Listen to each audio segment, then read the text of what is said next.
taon. Kaya nakalimutan na dapat ito ng tagumpayan. Pero sabi ko, pwede naman siguro akong national artist for dance.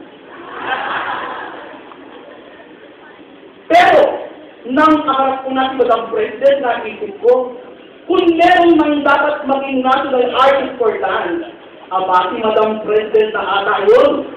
Mas magaling mag-chat sa yun kaysa sa akin. Ako ang alam ko lang, Philippines. Kaya ano pa nga ba ang dapat na ibigay sa akin kung hindi National Artist for Theater dahil i-stage ko ito ng bonggang-bongga.